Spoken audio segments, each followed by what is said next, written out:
The Kayfabe Crunch is kept alert thanks to Kingston Coffee. Whether you buy our coffee in beans, grounds, or steroid injection, start your morning with a Kingston kick. Trouble in paradise? Add a chemically induced peppy sheen to your day, and you'll soon forget about your county's horrific rat problem. The Kayfabe Crunch. Welcome to the news pit. Don't be silly, God's abandoned us. Good news! This is your Kayfabe Crunch for Saturday, October 10th, 2020.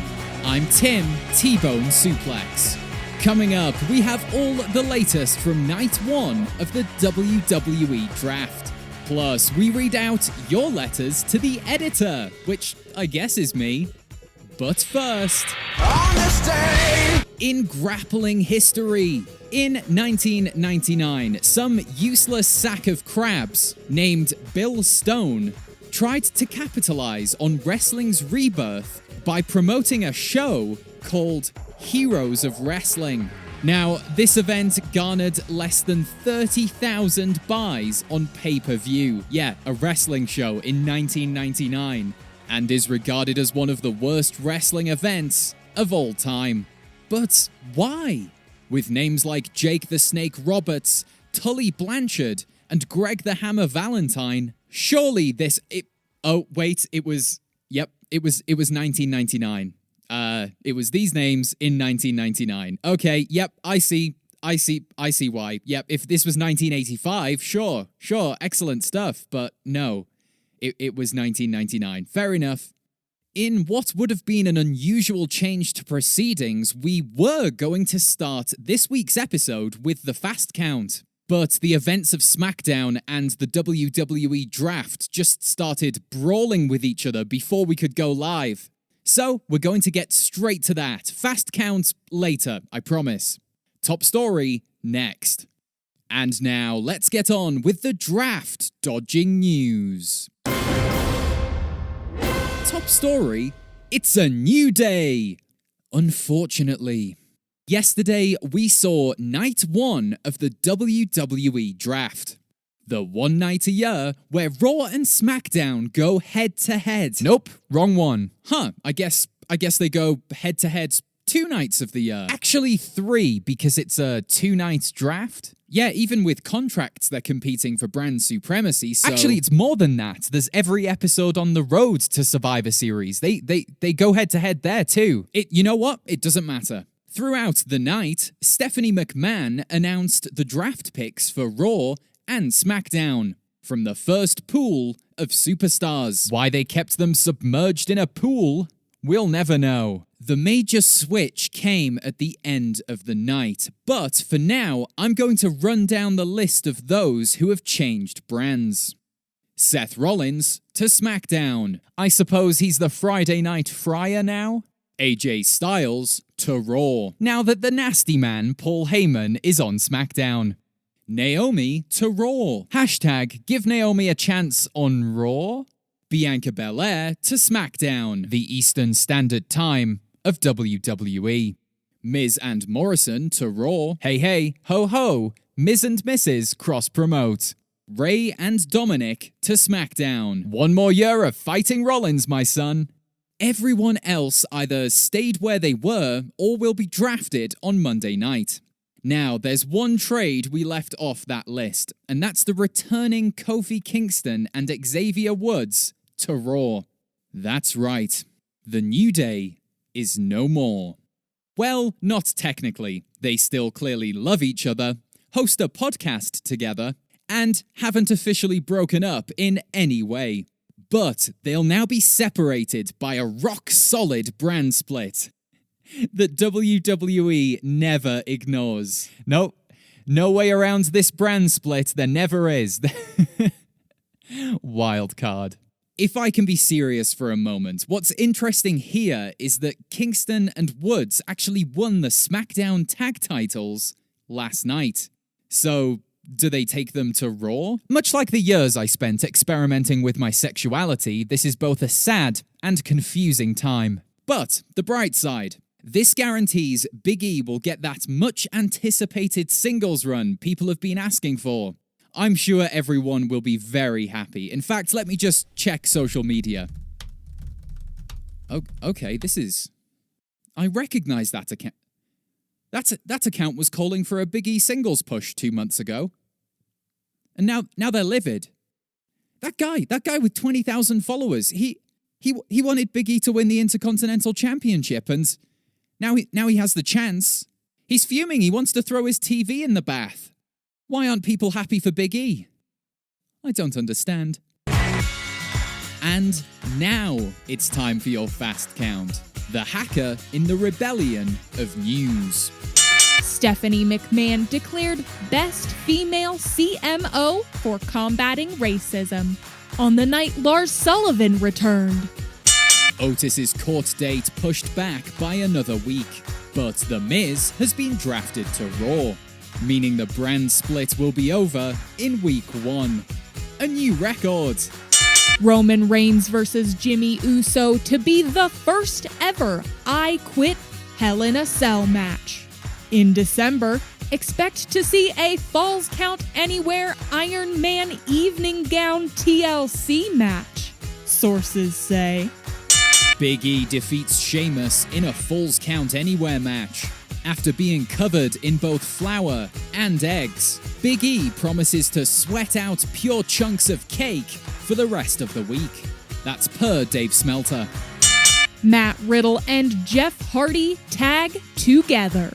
WWE hoped some older fans would be channel hopping to see the team of Matt and Jeff Hardy. Sasha and Bayley set to battle inside Hell in a Cell. Wait, sorry, this is wrong, right? Isn't it battle inside a cell? Like the event is called Hell in a Cell, but the structure itself is just the cell, correct? No? So hold on. So both the event and the structure are called Hell in a Cell, even though Hell describes what it will be like inside of the structure. Words don't mean anything to these people. Cody wins the TNT title. How he manages to carry both the championship and his own ego at the same time is mighty impressive. And that's your fast count. You've been counted out. Just hack Vince's phone. Now, many of you have sent in emails over the last several months, expressing your thoughts and opinions about the world of professional wrestling. I think you've been sending them without us asking for any emails, because once, around episode 20 or something, we read a few of them out. Just so you know, every email we've been sent over the last 6 months, we've been shredding. That's right, we've been printing them off just to shred them. Totally terrible for the environment, but very much worth it for the sense of power it gives me. After 6 months of receiving, quite frankly, some terrible emails, we've finally received a few that are worth reading out, so...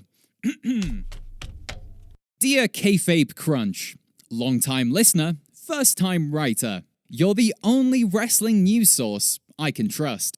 Most other outlets just talk about behind-the-scenes drama, TV ratings, and nip slips. I'm not really sure about that one. I think it's short for nipple slipples. When all I want from wrestling news outlets are facts about our great sport. And that's from Callum in Balham. I couldn't agree more, Callum. Too few outlets report what actually happens on our TV screens. Take Retribution, for example. They behaved like terrorists when they first arrived on the scene. Of course, we now know they're justified with legitimate grievances. But back in August, filth rags everywhere reported on them as though they were some sort of joke. Are firebombs just hilarious to these monsters? I'm sure Dave Smelter wouldn't be laughing if we attacked his property with a chainsaw. Tell me, is there anything funny about Slapjack? I think not. Thanks for that, Callum. A wise listener and an excellent point.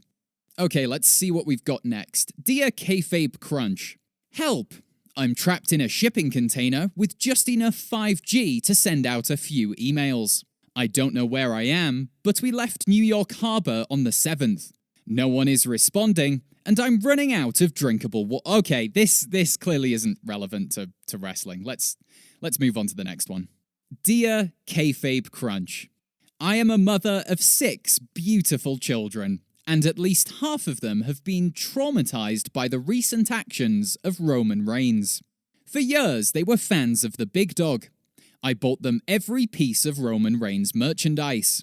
And we even adopted any dog that was remotely large in size.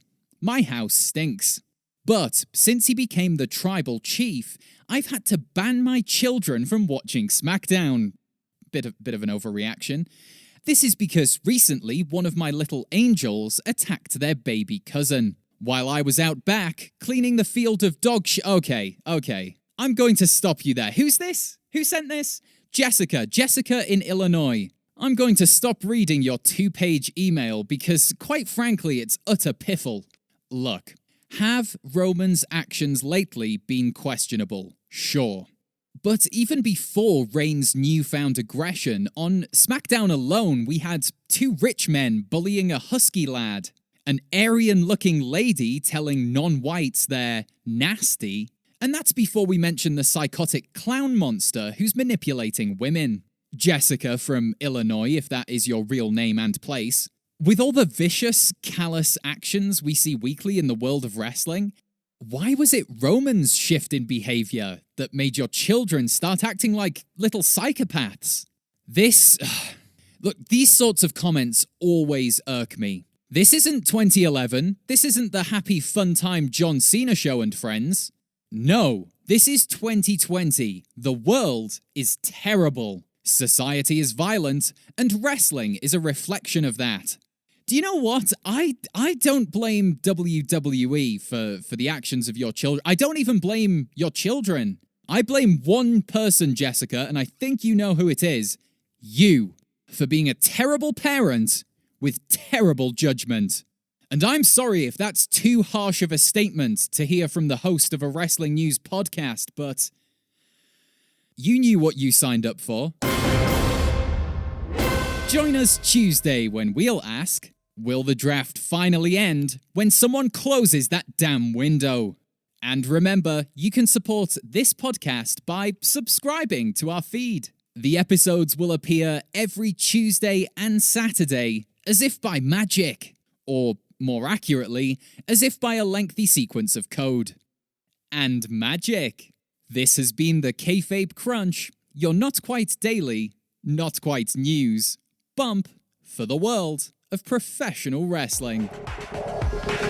The Kayfabe Crunch is kept alert thanks to Kingston Coffee.